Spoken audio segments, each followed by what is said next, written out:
안녕하세요, 여러분. 2025년도 제1회차 인사 1급 이론 기출문제 풀이 시간입니다. 여러분, 문제 한번 풀어보고 오셨다면 좀 새로운 도전, 그죠? 그런 문제들이 꽤나 보이죠? 네, 보이고요. 경영혁신과 ERP에 대한 문제 또한 여러분 신규의 문제들이 출제되고 있다라는 걸 느껴주실 수 있을 것 같아요. 자, 가보도록 할 건데요. 첫 번째 문제가 바로 그러하죠. 네. 다음에 보기가 설명하는 것은 무엇인지를 살펴주셔라 라는 이야기가 들어가 있어요. 자, 자연어 형태로 구성돼 여러분 요 지문에다 저는 밑줄 한번 치고 갈게요. 앞으로 오답의 여러분 형태를 잘 쓰기 좋겠죠. 자, 한번 봐주세요. 구성된 뭐가 있다고요? 비정형 또는 반정형 데이터에서 패턴 또는 관계를 추출해서 의미 있는 정보를 찾아내는 그런 기법을 우리 뭐라고 하냐? 텍스트 마이닝이라고 얘기합니다. 자, 이 정의에 대한 걸 설명하면서 제가 이야기를 벌써 드렸는데요. 이유가 있어요. 왜냐하면 이 텍스트 마이닝에 대해서 사지선다형으로 문제 출제할 때 딱 이 지문을 가지고 어때요? 변형하기 좋겠죠. 네, 뭔가 비정형으로만 이런 말편 혹은 자연어 형태로만 구성되어 있는 이런 말편을 써보면 어떨까요? 올바르지 않은, 그쵸? 올바르지 않은 지문이 되기 때문에 그렇게 활용도를 높여서 형태가 다른 텍스트 마이닝의 문제를 출제할 수 있겠죠. 제 기억으로는 2024년도 6회차 기출문제 중에 그렇게 유형을 살짝 변형한 문제가 있었어요. 따라서 이 하나의 문제지만 앞으로 2025년도 다시 2회차가 됐을 때 텍스트 마이닝의 문제를 내고 싶어. 그럴 때 지문을 어떻게 바꿀 수 있을까요? 사지선다형의 문제로 바꿔놓고 요 지문들을 잘라 붙여놓고 올바르지 않은 것을 골라주세요. 라는 문제에 출제할 수 있겠죠.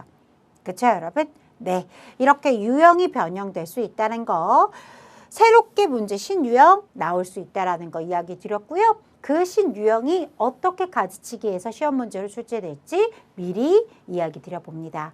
그래서 그런 식의 문제 추리도 출제가 될 수 있겠구나 라는 거 꼭 좀 기억해 두셨으면 좋겠습니다.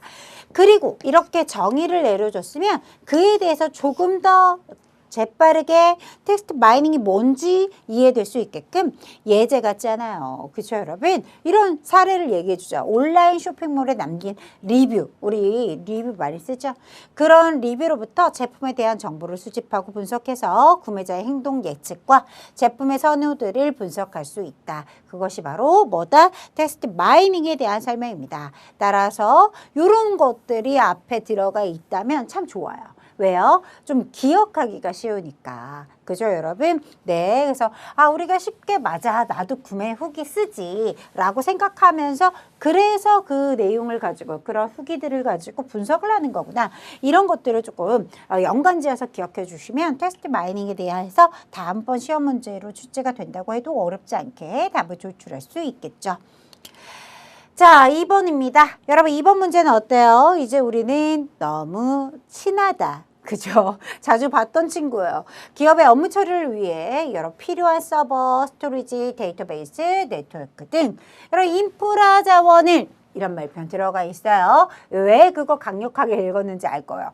인프라 자원을 클라우드 서비스로 빌려 쓰는 이런 말편. 강조죠. 빌려 쓴다. 인프라 자원을 이런 말편 들어가 있다면 우리 IS라는 거 우리 알 수 있잖아요. 인프라. 오죽하면 제가 이런 말편 쓰면서 여러분 보세요. 이런 얘기 매번 직결될 수 있도록 이야기 드렸던 것 같아요. 그렇죠? 어찌 보면 우리가 조금 내가 기억을 암기가 사실 되게 어렵잖아요. 암기했다가 지금은 좋은데 좀 지나면 까먹거든요. 그래서 선생님 인프라 여기 인프라 이렇게 짝짓기 하는 행동 정말 유치해 보여요. 할 수 있지만 기억력은 이만한 게 없다. 이런 얘기를 드리고 싶어요. 그죠, 여러분? 네. 한 문제 푸는 게 더 중요하잖아요. 우리가 요 점수 날리는 것보다 내가 챙겨갈 건 챙겨가자고요. 그래서 이렇게 나는 그 지문 다 외울 수 없어. 그렇죠. 모든 사람이 다 그럴 수는 없어요. 그래서 인프라 이야기해드렸고 이런 서비스를 빌려 쓰는 행위, 행태 이런 말표 들어가 있는 것만 기억을 해주면 아주 정확하고 명확하고 또렷하게 잘 기억해 줄 수 있지 않을까 라고 생각을 해봅니다. 자, 3번입니다. ERP 구축 절차 중 To be 프로세스 도출, 패키지 설치, 인터페이스 문제 논의를 하는 단계로 올바른 거 골라줄래요? 예, 토비설. 제가 To be 프로세스를 토비설 뭐 이렇게 여러분 연결시켜서 기억했던 거 기억하십니까? 네, 이럴 때 저도 좀 얼굴이 화끈거리지만 그래도 조금 여러분 답을 재빠르게 구할 수만 있다라면 네, 그죠? 그게 중요한 거잖아요. 그죠, 여러분? 네, 따라서 올바른 거 바로 튀어나올 수 있도록 토비설 이렇게 제가 기억을 뭐라고 해야 될까요?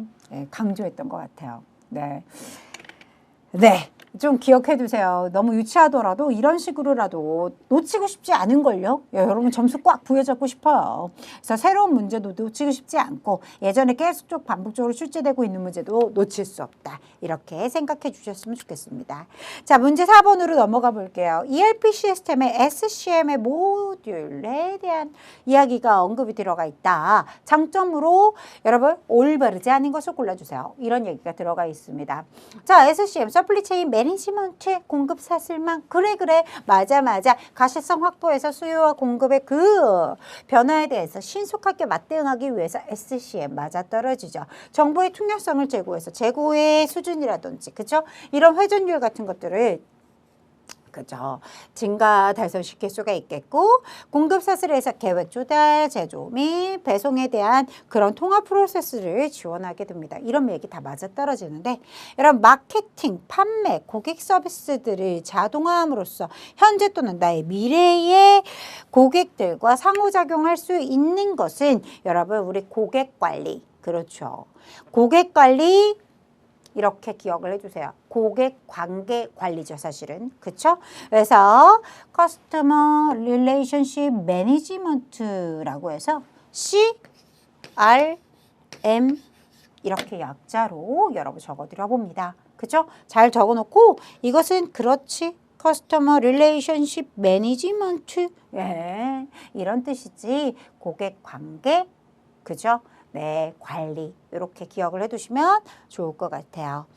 따라서 이 문제도 여러분 빈출인 거 알고 계실 거예요. 문제 몇 번만 풀어보셨다면 이것도 자주 나왔던 문제인데 라고 해주실 것 같아서 아마 재빠르게 풀고 넘어가도 문제가 없을 것 같아요.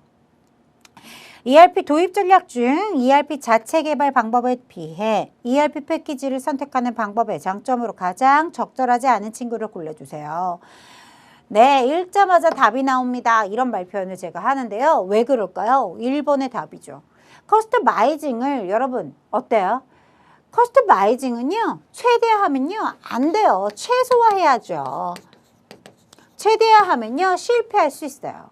그렇죠? ERP 도입 시 실패 전략이 돼버릴 수밖에 없습니다. 그래서 커스터마이징은 최대화하는 것이 아니라 최소화해주는 것이 올바르죠. 따라서 정답 1번이 돼야 될 거고 나머지 읽어주시면 될 것 같아요. 여러분 많이 보시던 문제이다 보니까 이 정도의 설명만 여러분 갖추어도 될 것 같습니다. 자, 문제 6번으로 넘어가서 볼게요. 인적 자원의 관리에 대한 이야기입니다. 적절하지 않은 것을 골라주세요. 네. 종업원들의 노동 생산성을 향상시키기 위해서 시키기 위한 관리 활동이다. 맞는 이야기. 자동화 시스템이 진짜 많이 발달하고 있어요. 그렇죠? 이런 자동화 시스템의 발달로 인적 자원이 얼마나 중요하게요. 그렇죠? 너무 중요하다라고 평가받고 있습니다. 핵심 인적 자원 관리. 여러분, 역량 이런 말, 핵심 역량 이런 책들 많이 보셨을 거예요. 얼마나 중요하겠어요. 그렇죠? 그래서 인사관리 책들이 예전에는 인사관리라고 말표현으로 다뤄졌지만 진짜 요즘에는 너무 중요한 하나의 관리다라고 하여 핵심 역량 뭐 이런 말표현 앞에 필수적으로 붙는 것을 보실 수가 있을 겁니다. 네, 그만큼 중요하게 인적 자원을 굉장히 중요하게 그죠? 우리가 그래서 인재라고 얘기하잖아요. 그렇죠? 이렇게 인적 자원의 중요성은 점차 중요해지는데 여기 뭐라고 써있어요? 감소된다란 말표현 올바르지 않죠. 따라서 정답 몇 번? 2번. 잊을만 하면 이런 문제가 언급되는 것 같아요. 이 문제도 출제가 한 번 됐었던 문제고요. 그럼에도 불구하고 또 언급이 되는 건 잊을만 하면 한 번쯤 언급이 다시 되는 것 같습니다. 그래서 꼭 좀 기억을 해두셔야 된다. 네. 그래서 자동화 시스템이 아무리 발달이 된다고 하더라도 진짜로 그 관리는 누가 해요? 사람이 하는 것이기 때문에 더욱더 인적 자원의 중요성이 크고요. 이 자동화 시스템, 쉽게 얘기해서 자동화 시스템도 누가 만들어요? 이렇게 생각하면 조금 더 연결이 잘 매끄러울까요? 네, 어렵지 않은 내용이라고 생각이 듭니다. 자, 문제 7번으로 넘어가 보도록 할게요. 여러분, 직무기술사 양식과 관련된 내용들이 언급이 되어 있어요. 올바르지 않은 것을 골라주세요. 라고 들어가 있습니다. 여러분, 뭐라고 들어가 있어요? 직무 확인은 직무에 대한 기본 사항을 확인하고 관련된 정보를 기술하는 것이다. 많은 이야기. 직무 개요. 여러분, 기능, 주요 기능과 활동 등 일반 성격에 대해서 묘사를 하는 것이 바로 직무 개요다. 직무 요건이 이렇게 들어가 있어요. 직무를 직무를 구성 요소인 과업들로 나누고 상세한 묘사와 부연 설명을 하는 것은 직무 요건이 아니라 직무 내용이죠. 내용에 대해서 설명을 하는 것이죠. 그렇죠? 그래서 직무 요건이 아니다. 이것은 무엇에 대한 설명이다. 직무 내용에 대한 설명을 하고 있는 것이다. 이렇게 바꿔주실 거고요. 말 그대로 직무 요건이라고 한다라면 해당 그 숙련자들이 필요한 직무 요건 같은 것들이 있을 것인데 그것을 명시한다. 기록한다. 이런 것들 보여줄 수 있게끔 써줘야 한다. 이런 내용들이 들어가 있어야 될 것 같죠? 그쵸, 여러분? 네. 그래서, 이것은 뭐에 대한 설명이었다? 직무 요건이 아니라 직무 내용에 대해서 설명을 하는 것이구나. 라는 것을 한번 보시면 되겠고요. 네. 따라서 정답은 몇 번이지요? 3번입니다. 라고 이야기할 수 있겠습니다.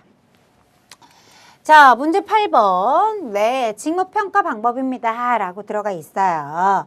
분석적 평가 방법의 특징으로 올바른 것을 골라주세요. 네. 자, 첫 번째, 간단하고 탄력적이다. 두 번째, 여러분, 상대적 가치를 계량적으로 표시한다.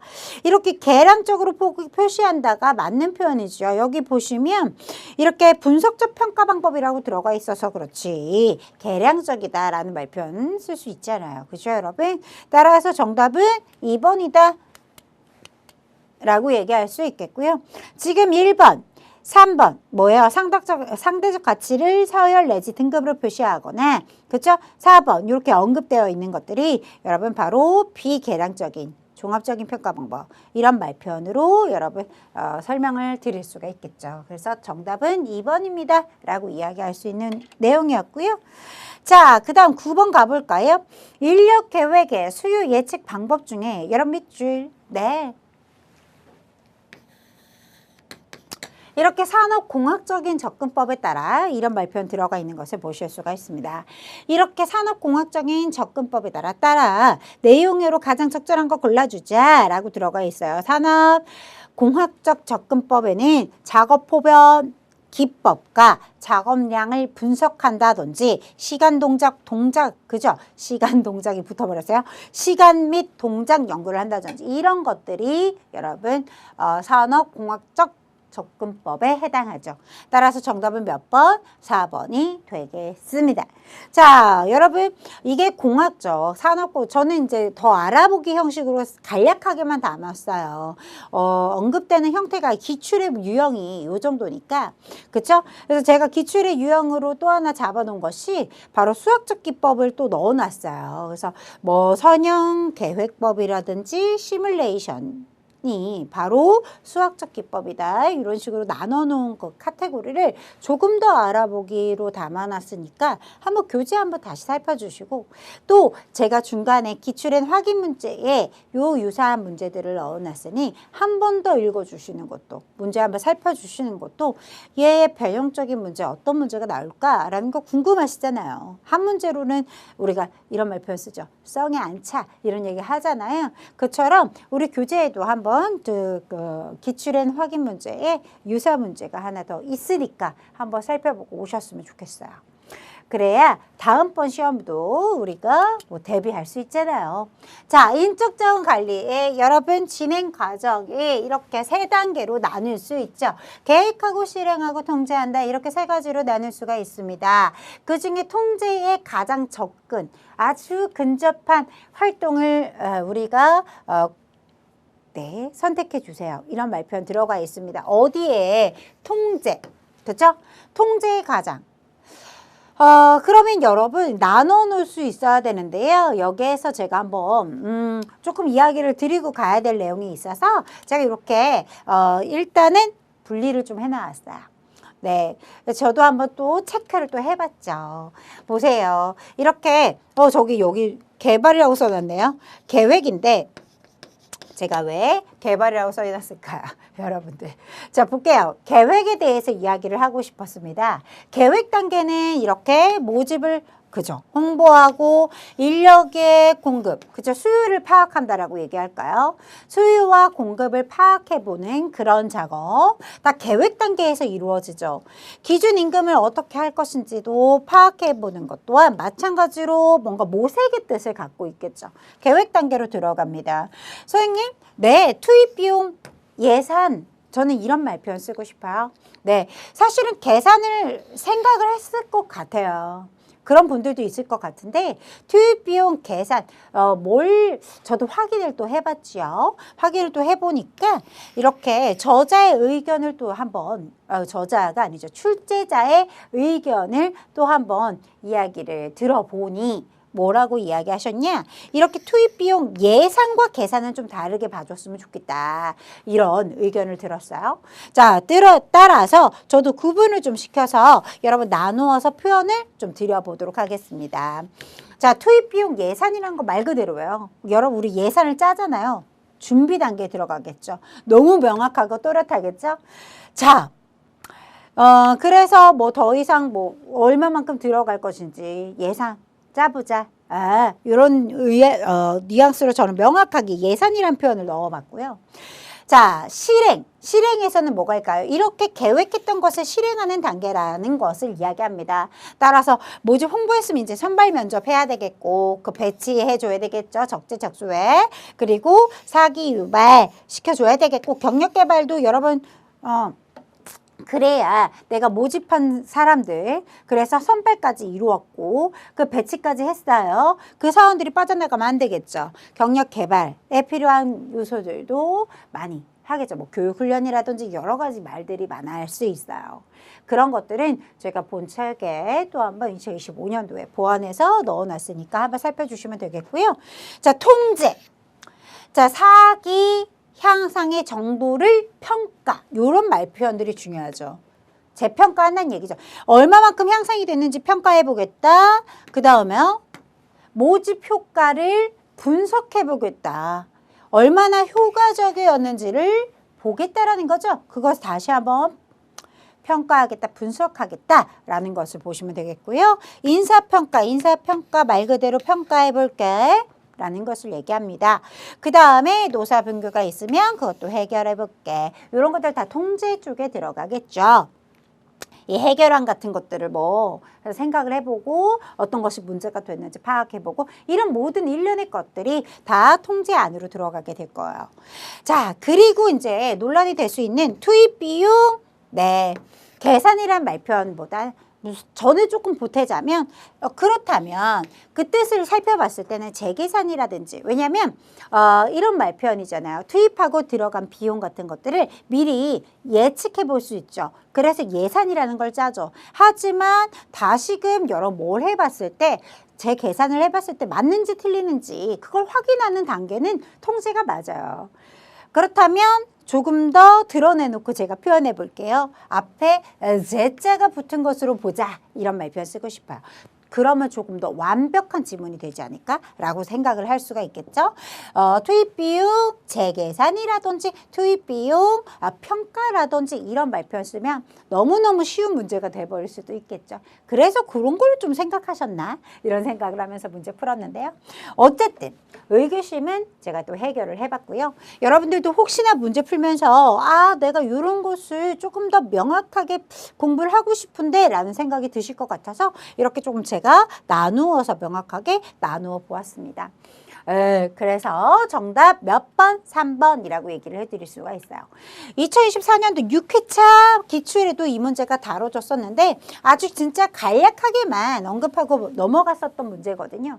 하지만 두 번째 나온 문제라면 좀 그렇게 뭉뚱그려서 설명하기보다는 조금 더 명확하고 또렷하게 여러분들의 궁금증이 막 샘솟으면 안 되잖아요. 그걸 조금 잠재울 수 있게끔 이야기 드려봤고요. 그리고 출제자의 의도까지도 명확하게 파악한 문제라는 거, 그래서 해설을 해드린다는 거 확인 한번 해보시면 좋을 것 같습니다. 네, 좋아요. 자, 문제 11번으로 넘어가 보도록 하겠습니다. 너무 쉽죠? 어떤 문제죠? 네, 다수의 면접자가 한 사람의 피면접자를 상대로 하는 면접 방식이다. 끝났어요. 그죠, 여러분? 여기에서 분명히 우린 답을 체크했을 것이다. 그죠? 정답 몇 번? 패널 면접이야. 라는 것을 바로 깨달을 수 있는 문제였어요. 그죠? 네, 좋아요. 이런 말표현들도 너무너무 잘 쓰는 얘기잖아요. 결합해서 하나의 보기로 많이 쓰이고 있으니까 우리 보기 많이 읽어주셨으면 좋겠고요. 자, 그 다음에요. 네, 12번입니다.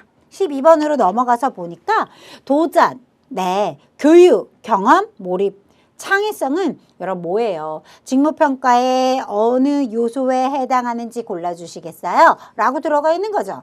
다시 한번 도전성, 교육, 경험, 요거 나왔어요.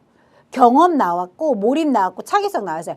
그러면 이것은 어디에 들어가는지 바로 또 결합할 수 있어요? 바로 숙련 요소로 결합할 수 있겠죠. 그죠, 여러분? 네, 여러분 제가 이야기 드리지만 이 문제요 너무너무 잘 나오는 문제 중에 하나였어요. 아시죠? 사지선다 모두 다 기억할 수 있어야 하는 문제들도 풀이가 됐었고요. 문제 출제됐었고요.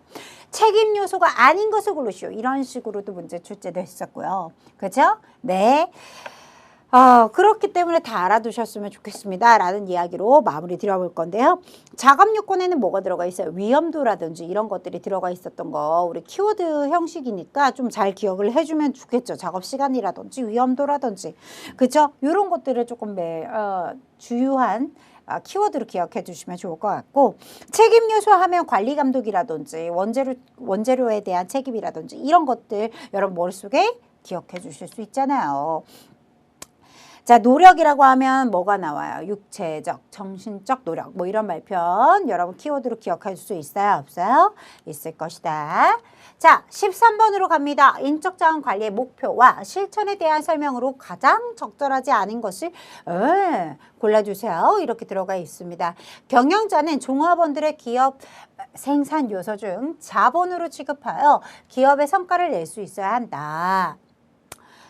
자, 인적 자원의 관리 기준은 효율성과 공정성을 추구하지만 상충이 될 때가 있기 때문에 균형을 유지하는 것이 중요합니다. 맞는 얘기죠. 자, 인사 담당자가 정책을 실현할 때 제도적인 측면과 인간적 측면에 직면하게 될 때는 사람에 대한 관리보다 인사 제도에 올바르지 않은 것이 물씬 풍기죠. 한쪽에 치우쳐서는 안 돼요. 그죠? 균형이라는 말표현 참 좋은 것 같습니다. 균형을 맞춰야 되겠죠. 여러분 어느 한쪽에 치우치면 된다 안 된다? 안 된다라고 이야기를 할 수 있어야겠다. 직면하게 된다면 어느 한쪽에 치우치지 말아야 한다. 균형 있게 라는 말표현들이 들어가면 아주 찰떡 같겠죠. 그죠? 틀렸으니까 이런 말표현 들어가 있는 거예요. 정답 따라서 3번이고요. 4번은 읽어주시고 넘어오실게요. 자, 이제 몇 번으로 가볼까요? 14번으로 가볼게요. 여러분, 이게 뭐지? 하실 텐데요. 네, KPC 가구는 나무 의자를 생산하는 기업이고 기존에는 한 명, 여기다 밑줄 한번 쳐볼게요. 자꾸 보고 또 보고, 그죠? 이 지문을 들여다보고 보기를 계속 바라다 보면서 여러분 생각을 해줘야 되겠죠? 네, 그래야 우리가 답을 도출하기가 어려운 문제 맞아요. 네. 새로운 형태로 출제가 됐기 때문에 어렵게 보이는 게 맞고요. 그런데 그 안에서 우리는 핵심을 잡아야 한다면 어떤 것이, 자 보자. 여기 있죠. 기존에 한 명의 직원이 A부터 F까지, 이 A부터 F까지가 요거 얘기하는 거예요. 제 생각에는 A부터 F까지가 아니라 H까지 했었을 것 같은데요. 네. A부터 H까지 했을 것이다. 모두 수행해 왔다. 그쵸? 그런데 경영 효율화를 위해서 보기와 같이 변경을 어떻게 했어요? A 작업자, B 작업자, C 작업자, D 작업자. 즉 뭡니까? 작업자 1, 2, 3, 4를 두어서, 그쵸? 네, 뭐 하고 있는 거예요? 전문화하고 있는 거다. 한 사람이 모두 다 했던 일을 나누어서 지금 어떻죠? 전문화하고 있는 것이다. 이렇게 바라봐 주셔야 돼요. 그게 포인트거든요. 그렇게 보여져요. 네. 그렇잖아요. 그렇지 않으려면 이렇게 그림을 그릴 이유가 없을 거라고 생각이 들거든요. 네. 그리고 이 말 표현을 절대 놓치면 안 될 것 같아요. 이 기존에는 한 명의 직원이 몽땅 다 일을 했다. 그러나 이것을 여러 작업자에게 분리를 해주었고 수행하도록 하였다. 그렇죠?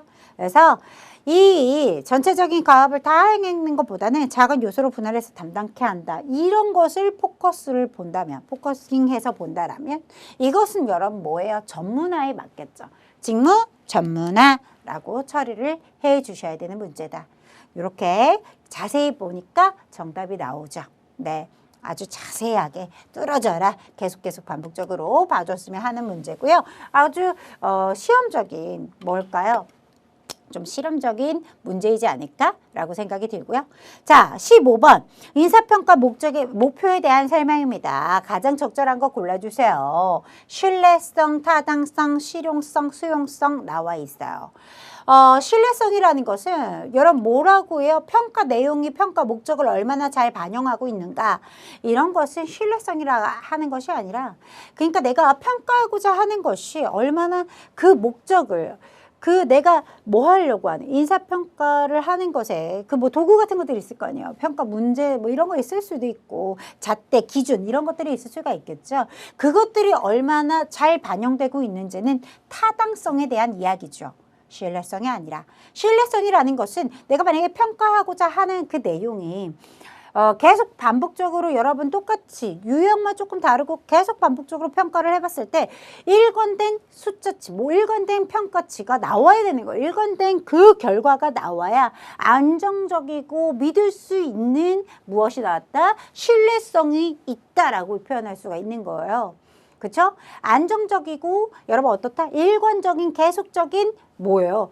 결과가 나온다는 것은 그 일관적인 결과 때문에 믿을 수가 있는 거잖아요. 그것이 신뢰성을 얘기하는 거거든요. 그렇죠? 네. 따라서 이 내용은 신뢰성에 대한 설명이 아니죠. 네. 자, 타당성은요. 내용이 평가 목적을 얼마나 잘 반영하고 있는가. 앞서서 얘기했던 거죠. 이 지문이 똑같아 보이네요. 그죠, 여러분? 똑같은 것 같아요. 그죠? 평가 목적이 얼마나 잘 반영하고 있는가. 말 그대로 내가 이 사람의 평가를 하려고 할 때 어떤 인사평가할 때 이 수행 능력이라든지 이런 것들을 평가할 때 그것이 얼마나 잘 반영되어 있는지를 보는 것은 타당하는가를 보겠다라는 것이죠. 네. 그래서 가장 적절한 거 골라줘라 라고 하면 네, 몇 번? 2번이 정답이 되겠습니다. 실용성이 이게 써 있으면 안 되죠. 실용성은요, 바뀌었어요. 이렇게 바꿔줘야 되겠죠. 그쵸, 여러분? 네. 그래서 실용성이라고 한다라면 이렇게 비용과 효과적인 측면에서 들여다봐야 되는 거예요. 그렇죠? 그래서 요 말편이 위로 가고 요 지문이 밑으로 가야지 맞아 떨어지죠. 네.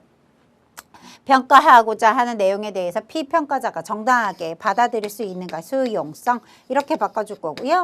이 친구에 대한 설명은 실용성 이렇게 바꿔주면 올바른 표현이 되겠습니다. 이렇게 고쳐주실 수 있으시면 여러분 학습을 완료하였다 라고 얘기할 수 있겠죠. 자, 16번으로 넘어가도 되겠죠? 직장 내 훈련 내용과 가장 관련이 없는 것을 골라주세요. 네. 여러분 직장 내 훈련이기 때문에 그죠? 그와 관련 없는 거 훈련 기간에 위탁을 한다는데 그것이 어떻게 직장 내 훈련과 관련이 있겠어요? 말이 안 되잖아요. 네, 훈련 기간에 위탁을 한다는 거니까 정답은 여러분 몇 번이겠어요? 4번. 이렇게 쉬운 문제도 주죠. 당연히 조금 내가 고찰하고 고뇌하고 계속 바라봐야지 정답 튀어나오는 친구들도 있겠지만 이렇게 심플하게 문제가 풀어지는 문제들도 출제가 되고 있어요. 함께 출제가 돼야 되겠죠. 너무 어렵게만 하면 못 풀 거 아니에요. 그죠 여러분? 자, 보기에 해당하는 교육훈련 방법으로 가장 적절한 거 골라주세요. 네, 읽어보도록 하죠. 조속한 시일 내에 은퇴나 승진, 그 다음 전보 등을 앞둔 사람의 직무를 승계할 계획으로 주로 그 관리자의 직무 지식을 습득하는 데 사용되는 교육기법으로서 상사로부터 업무에 대한 그 자세한 사항을 교육받아 관리자의 공석을 대비하기 위해서 그죠? 네, 이런 교육기법이 이루어집니다. 이것이 뭡니까? 대역법이라고 이야기하죠. 그죠? 네, 정답 1번입니다. 라고 체크하고 넘어갈 수 있겠고요. 문제 18번으로 넘어가 보면 자, 여러분 어때요? 이런 문제들 요런 친구들이 이제 여러분 책에는 있지만 눈길이 잘 안 갔던 친구들이었을 것이에요. 그렇기 때문에 조금 더 살펴주셨으면 좋겠다. 딱 각각 살펴주고 오면 좋겠다. 이런 얘기 드리고 싶고요. 자, 가볼게요. 인사 담당자의 역할은 무엇인가 설명하는 게 뭔가 보았더니 전략적 인적 자원 관리 활동으로 살펴보니까 인적 자원의 관리를 기업의 전략으로 동일화, 사업 전략에 따른 인적 자원의 확립 등이 들어가 있네요. 이런 활동 등이 들어가 있습니다. 이런 걸 뭐라고 합니까? 전략적 동반자라고 얘기하는 것이죠. 따라서 정답 뭐요? 몇 번? 4번입니다. 라고 처리를 해 주셔야 되겠어요. 네, 관리 전문가 하면 제도적인 관리 뭐 이런 말편 여러분 어때요? 그런 기능을 조금 같이 매칭하면서 기억을 해주고 그쵸?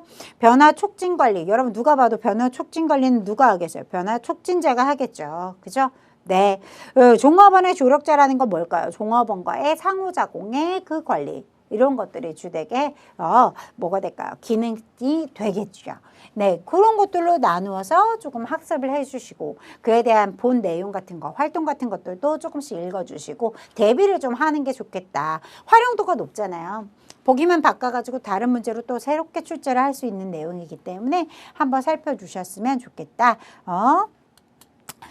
자, 그 다음에요. 19번으로 넘어가 봤더니 인사이동 관리에서 능력주의 사회 문화적 전통으로 가장 적절하지 않은 것을 골라주래요. 네, 가장 적절하지 않은 것을 골라볼게요. 여러분 보세요.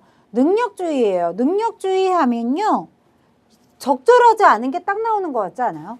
능력주의이기 때문에 개인주의, 그렇죠.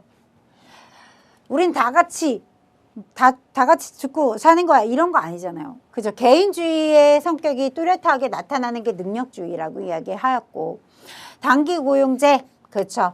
내가 한번 직장이면 쭉 죽을 때까지 직장 이런 마인드 없어진 지 오래라고 얘기했잖아요. 그죠 여러분? 그래서 단기 고용제 능력이 곧 서열이다. 능력 서열관 이런 거 네, 다 능력주의에 들어가 있는 개념인데 자 보세요. 운명 공동체 우리는 하나야 이렇게 안 하잖아요. 그죠 여러분? 네.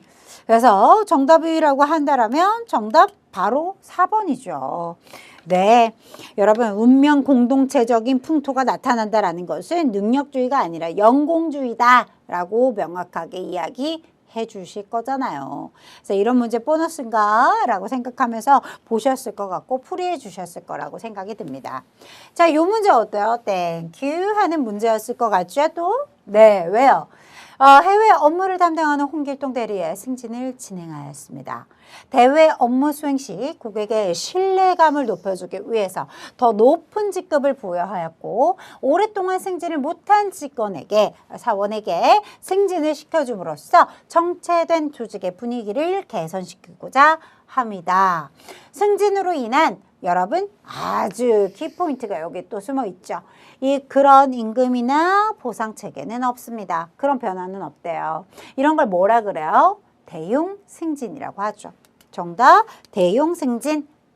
어렵지 않게 우리가 정답을 도출할 수 있는 문제였다. 이런 생각이 들어요, 여러분? 출제 많이 됐었던 문제이기도 하죠. 그래서 이 친구와 같이 여러분 빈출이라고 하면요. 발탁 승진도 있었던 거 잊어버리면 돼야 안 돼요? 안 돼요. 네. 그래서 이렇게 대용 승진 나왔으니까 정말 자주 출제됐던 발탁 승진도 어떤 것이었는지 잊었다라면 다시 한번 살펴주는 그런 기회를 삼아 주셨으면 좋겠습니다. 자, 임금 체계, 부가적인 임금에는 상여금이 있었죠. 그쵸, 여러분? 그 다음에 퇴직금, 복리후생 이런 것들이 있었던 거 기억이 나셔야 되겠죠. 따라서 정답은 몇 번? 1번이라고 체크하고 넘어가는 문제. 이렇게 살펴드릴 수가 있겠고요. 22번으로 넘어가도 되겠어요. 자, 일정한 기준에 따라서 분류한 집단별로 임금을 산정하는 것을 뭐라고 합니까? 여러분, 집단별로 임금을 산정해서 지급하는 특수임금 제도를 뭐라고 하죠? 집단자극 임금제라고 얘기합니다. 따라서 정답은 몇 번? 네, 4번입니다. 라고 처리해 줄 거고요. 여기서 여러분 지문 읽었을 때 혼돈되는 건 없었을 거예요. 이 뜻을 다 알기 때문에 이 친구밖에 답이 없죠. 그렇죠? 왜 이런 말표현 쓸까요? 자주 빈출은 아니었어요. 우리가 교재에 있지만 교재에 있었던 내용이지만 뭐 연봉제가 더 많이 출제가 됐죠. 출제가 됐다라면 그렇죠? 집단자극 임금제가 많이 출제가 되지 않았다. 그러나 시험에 출제가 됐다는 것은 메인으로 매번 출제가 됐던 친구들의 사이드 옆에 열거되어 있던 친구들한테도 관심을 가져주셔야 된다. 이런 얘기 우리 본 과정 수업 시간에도 계속 반복적으로 이야기 드렸던 것 같아요. 기억을 꼭 좀 해주셨으면 좋겠습니다. 23번 넘어가 볼게요. 기업에서 추구하는 복리후생에 대한 설명입니다. 가장 적절한 거 골라달래요. 자, 적절하게 여러분 우리 살펴보면 무엇이라고 얘기할 수 있는지 한번 보도록 할게요. 사회적 목적, 윤리적 목적, 경제적 목적, 정치적 목적 이렇게 들어가 있습니다. 기업에서 추구하는 복리후생에 대한 설명으로 가장 적절한 거 골라달라. 사실은 기업에서 추구하는 것은 이렇게 사회적인 목적, 윤리적 목적, 뭐 경제적 목적 되게 여러 가지 같은 것들이 있겠지만 가장 적절한 거 고르라고 할 때는 정치적 목적을 좀 살펴주셨으면 좋겠어요. 기업에서는 종업원들로부터 환심과 충성을 얻고 노조의 영향을 줄이기 위해서 자발적으로 복리후생을 실시하기도 한다라고 들어가 있는 부분이죠. 그 부분이 어찌 보면 가장 적합한 거 고를 때 여러분 정답으로 찾을 수 있는 문제였다라고 보실 수가 있겠죠. 그래서 읽어봐 주시고 사회적 목적이나 윤리적 목적, 경제적 목적을 조금 약간 지문을 사실 그죠? 네. 지문을 살짝 바꿔주고 싶지만 제가 기출 문제니까요. 한번 읽어보시고 가장 중요한 거, 가장 적절하게 여러분 나열하고 있는 거 기업에서 추구하는 복리후생에 대한 얘기는 정치적 목적으로 기업이 종업원들이 자발적으로 약간 만족감을 얻어야 하기 때문에 그리고 또 노조의 영향력을 줄이기 위해서 이렇게 복리후생을 실시하기도 한다라는 말편이 가장 적합한 것으로 나타내고 있다. 이렇게 확인을 해주시고 넘어가 주셨으면 좋겠습니다. 자, 24번으로 넘어가 볼까요? 근로소득의 연말정산과 관련하여 인적공제의 추가공제에 해당하지 않는 항목 골라주세요. 라고 들어가 있습니다. 여러분 추가공제에 있어서 안 되는 게 눈에 보이죠? 여러분 읊어보도록 할까요? 여기 지금 나와 있는 부녀자 공제, 장애인 공제, 그죠? 경로자 공제 있어요. 여러분 위탁 아동의 공제 대신에 뭐가 들어가야 돼요? 그쵸? 한부모 공제가 들어가 있어야 되겠죠. 이렇게 바꿔주실 수 있으시면 되는 거죠. 위탁공제 지우고, 그쵸? 한부모 공제. 정답은 몇 번? 3번. 이렇게. 이런 문제는 여러분 출제된다라고 이야기했던 내용이기도 하고요. 이 네 가지는 기억하고 계셔야 되겠죠. 그쵸? 네. 거의 뭐 조금 매번 빈출은 아니지만 언급되는 친구들이잖아요. 더 빈출을 얘기하자면 근로자의 비과세 소득이라든지 이런 것들은 또 한 번 더 기억을 잘 해두셔야 되는 문제다라고 강조드리고요. 25번으로 넘어가 볼게요.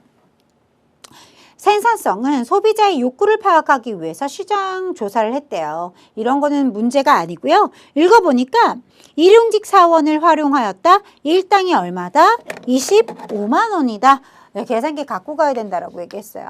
그죠? 25만 원인데 25만 원에서 여러분 어때요? 1급여에서 마이너스 얼마 해줘야 돼요? 15만 원. 그죠?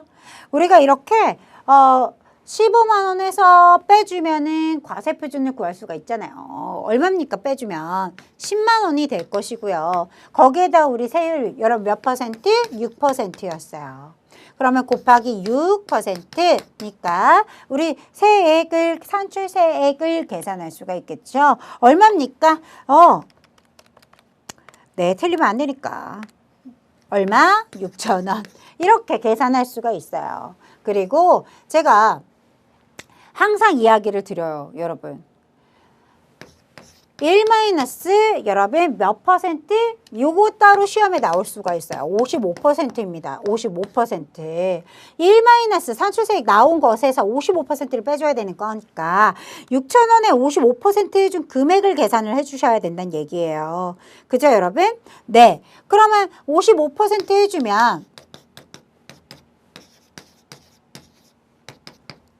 3,300원이 나오니까 여기서 요 6,000원에서 3,300원을 빼주는 거란 말이에요. 그럼 얼마가 나옵니까? 2,700원이 정답이 되거든요. 정답 2번이죠. 2번. 이렇게. 정답은 2번이다. 이렇게 체크하고 넘어갈 수 있어요. 계산기로 한 번에 계산하는 것도 알려드린 적이 있어요. 25만 원에서 우리가 15만 원 빼주죠. 15만 원 빼주면 여러분 계산기 두드릴 때 25만 원에서 15만 원 빼서 나오면 거기다가 어떻게 해요? 6% 해주죠. 곱하기 6% 해주고 그죠? 그런 다음에 제가 여기 어차피 이 나온 6,000원에서 55%를 빼주는 단계인 거잖아요. 그래서 계산기 두드릴 때는 다이렉트로 1-55%는 얼마예요? 45%잖아요. 바로 45%를 곱하기 해서 바로 곱하면 요 계산기식으로 계산을 해보면 바로 여러분 요건 계산기식이다라고 얘기했어요. 계산기로 한 번에 처리할 때는 이렇게 계산을 빨리 하죠. 왜냐면 시험은 시간 싸움이니까. 그죠, 여러분? 근데 혹시나 하는 저의 높아심 뭐 때문일까요? 이렇게 계산기식을 알려드렸더니 여러분 요 퍼센테이지 물어볼 때도 혹시나 그 산출세액이 몇 퍼센트에 이렇게 나왔어요. 그럼 양가로 쳐 있단 말이에요. 거기에 45%라고 쓸까봐 예 원래대로 정석대로 풀이를 해드립니다. 됐나요? 네. 저는 무엇까지 고민하고 있는 겁니까? 앞으로 여러분 뭐 할 때 아무래도 이 산식 그 자체를 줄 때가 있을 수도 있단 말이에요. 그러면서 요 산식 그 자체 주면서 괄호를 채워라. 그럴 땐 여기에다 뭐라고 써야 돼? 1-55%였습니다. 그쵸? 네. 잊어버리면 안 돼요. 그래서 그 부분을 다시 한번 강조시켜 드리면서 여러분 26번으로 넘어가 보도록 하겠습니다. 자, 고용보험법령상 네, 일용직 근로자는요 1개월 미만을 얘기하는 거죠. 1개월 미만 동안 고용되는 사람들을 얘기하는 것이다. 우리가 소득세법이랑 조금 다른 면이 있어요. 근데 이제 앞에다가 언급을 했죠. 고용보험법상이라고 들어가 있습니다. 4대 보험은 대부분 일용직 사람들을요 거의 1개월 미만으로 보고 있어요. 그래서 그렇구나 약간씩 조금 다른 법령들은요 이제 2025년도 개정되는 교재에 조금씩 다 더 알아보기로 넣어드렸으니까요. 좀 챙겨보시면 좋을 것 같습니다. 따라서 여러분 어때요? 1개월이라고 처리해 주시고 넘어가 주시면 되겠습니다. 소득세법과는 다르게 표현하고 있다는 것을 한 번 더 강조드리면서 왜냐? 걔는 높아심으로 제가 이제 소득세법도 고용보험법에서 이렇게 나왔으니까 소득세법이랑 혼돈을 주기 위하여 또 한 번 출제될 수 있잖아요. 그래서 넌지시 미리 이야기 드리는 바입니다. 자, 원천징수 의무자가 소득을 받는 자에게 소득을 지급했다는 것을 여러분 증명하기 위해서 소득자에게 주는 그런 서류를 얘기합니다. 해당 서류에는 지급 사실뿐만 아니라 소득자로부터 세금을 원천징수했다는 것을 증명하는 서류로도 사용이 되고 있습니다. 이런 말표현 들어가 있어요. 원천징수했다라는 것을, 그쵸? 그걸 여러분 증빙으로 얘기하고 있습니다. 이런 얘기하고 있잖아요. 원천징수, 영수증에 대한 설명이었죠. 따라서 이렇게 네 주관식이니까요. 몇 번 읽고 아마 몇 번 읽어보고 이 답을 네 도출하셨을 것 같아요. 자, 28번 문제로 넘어가 보겠습니다. 여러분 지문이 너무 그득그득해서 제가 이렇게 조금 변형을 했어요. 여러분들 아마 기출문제를 같이 보고 있으니까 문제 없겠죠? 같이 한번 읽어볼게요. 근무 방식. 가정과 직장이 멀리 떨어져 있을 경우 종업원에게 그 근로자들에게 매우 유리하고 워라밸이 실현될 수 있고 시작과 종료가 관련된 종업원에게 동일하게 적용되기 때문에 직무들이 상호 관련성이 높은 경우 협동 업무 진행의 효율성이 높습니다. 이런 말표현 들어가 있어요. 교대 근무가 없는 작업자의 경우 장비와 설비의 활용도가 낮고 고객에 대한 서비스 그 기간이 주당 5일에서 4일로 줄어들 경우 고객의 불만들이 굉장히 커질 수가 있겠죠. 1일 10시간 혹은 그 이상의 근무로 인한 저녁의 자유시간에 단축이 개입돼 불필요한 불만으로 그 단축이 개입되기 때문에 불만 요인으로 나타나기도 합니다. 이런 걸 뭐라고 합니까? 라고 했을 때 사실은 이 문제는 여러분 뭐에 대한 설명입니까? 라고 했을 때 보면 조금 색다른 형식을 가지고 있어서 난이도가 조금 있었다라고 보여지거든요. 그죠, 여러분? 매번 집중근무제 얘기할 때 정답이 1번이거든요. 이 집중근무제 얘기할 때 이런 내용들이 잘 나오지 않아요. 그쵸? 좀 새롭게 나왔는데요. 그래서 이런 파트타임제라고 할 것이냐? 원격근무제라고 얘기할 것이냐? 여러분 선택적 근무제라고 할 것이냐? 그렇진 않다라는 거죠. 왜요? 아닌 부분들이 나타나요. 시작과 종료 시간이 동일하게 적용이 된다? 그럼 일단 이런 친구들은 안 될 거 아니에요. 그렇죠? 네. 그래요. 그래서 워라밸을 실현시킬 수 있고, 예. 그래서 이런 부분들이 조금, 부분적으로 그럴 수가 있겠지만, 이런 부분들에 대해서는, 집중근무제 나타나는 일이에요. 집중근무제를 행할 때 여러분 이런 불만이 크게 나타나는 부분들이 여기 이렇게 예시로 만들어져 있어요. 그래서 단점, 저는 장점보다는 단점을 보면서 답을 더 좁혀나가는 그런 문제였다라고 볼 수가 있는데요. 고객에게 대한 서비스가 주 5일에서 4일로 줄어들면 굉장히 큰 불만을 야기시킬 수가 있겠죠. 근로자 입장으로 생각을 했을 때는 4일로 쫙 줄여가지고 근무를 행했을 수 있겠죠. 그렇죠? 집중 근무제로 행할 수 있겠으나 그것을 여러분 서비스직이었을 때는 고객들의 불만이 커진다라는 것이 하나의 단점으로 나타나는 그 부분을 저는 포커싱해서 문제를 풀었거든요. 그래서 이렇게 나타낼 수 있는 것들이고 나머지 타임이라든지 원격 근무제를 설명하거나 선택적 근무제에 대한 설명은 아니라는 것을 도출할 수 있기 때문에 정답은 1번이다 라고 얘기하고 넘어갈 수 있는 문제. 자, 단체 교섭의 절차로 올바른 것을 골라주세요. 라고 들어가 있죠. 교섭 준비, 여러분 예비교섭, 본교섭, 마무리교섭, 교섭의 평가까지 이루어진다라는 거. 이것도 어떻게 보면 보너스 문제로 출제를 해주지 않았을까라고 생각이 들고요. 정답은 몇 번? 1번 열거되고 있는 모습입니다. 자, 마지막이 아니죠. 이제 끝으로 가고 있어요. 보기에서 기억과 니은의 용어로 여러분 올바른 거 골라주겠니? 라고 들어가 있습니다. 여러분 보세요. 근로자가 어느 노동조합에 가입하지 아니할 것을, 그죠? 또는 탈퇴할 것을 고용 조건으로 하거나 특정한 노동조합의 조합원이 될 것을 고용 조건으로 하는 이런 행위 부당 노동 행위죠. 그죠? 이게 뭡니까? 환경계약에 대한 이야기죠. 얘는 무엇에 대한 설명? 환경계약에 대한 설명이었습니다. 자, 노동조합의 대표자 또는 노동조합으로부터 위임을 받지 않은 자와 위임을 받은 자와 단체 협약의 체결, 기타 단체 교섭을 여러분 밑줄 쳐볼까요? 여기 이제 답이 나왔네요. 정당한 이유 없이 거부하거나 해태하는 행위. 그것을 우리는 뭐라고 해요? 단체 교섭 거부라고 하죠. 따라서 정답 바로 찾을 수가 있겠네요. 정답 몇 번? 4번. 이렇게 이야기할 수 있겠죠.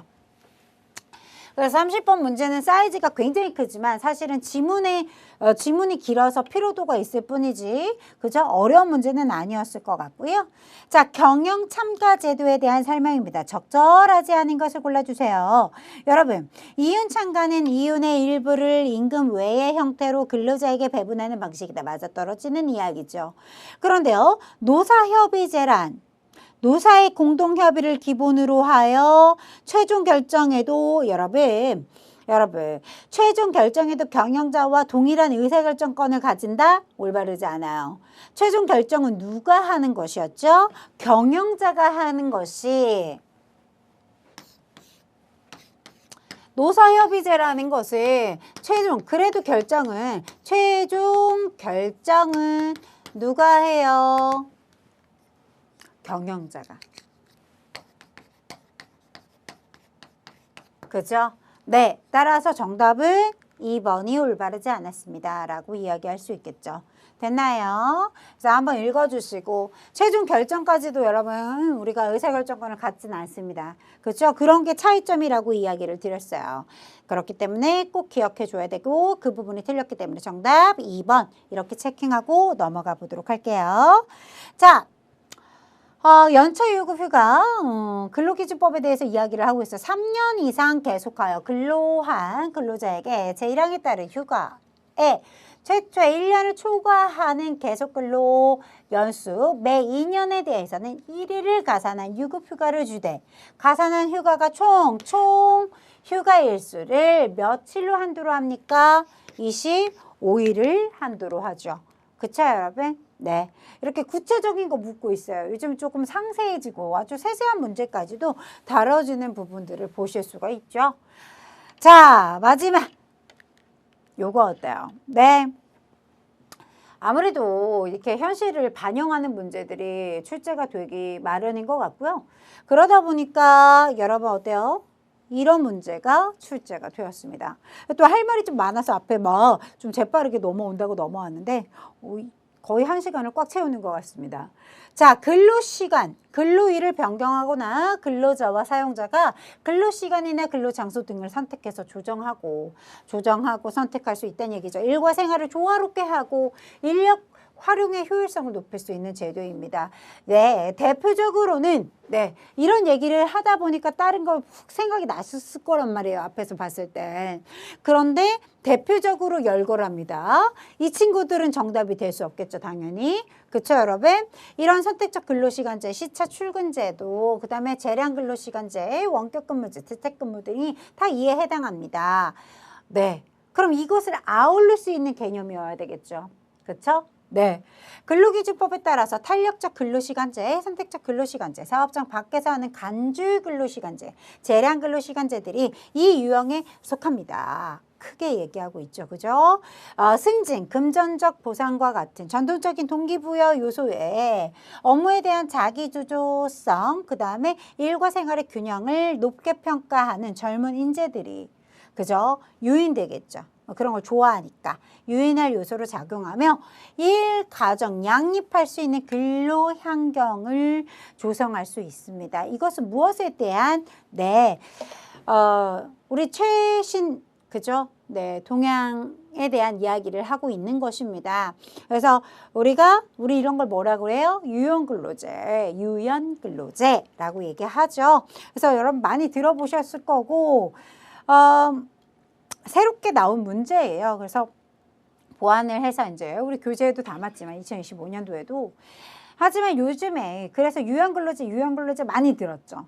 매스컴에서 얘기하니까 그죠 여러분 많이 들어보셨던 문제일 것인데 이렇게 문제가 대대적으로 큰 사이즈로 주관식 문제로 나오다 보니까 조금 어렵게 느꼈을 수 있을 것 같아요. 하지만 앞으로 조금 더 내다봤을 때는 출제될 수 있다라고 보여지기 때문에 조금 더 다 읽어드렸어요.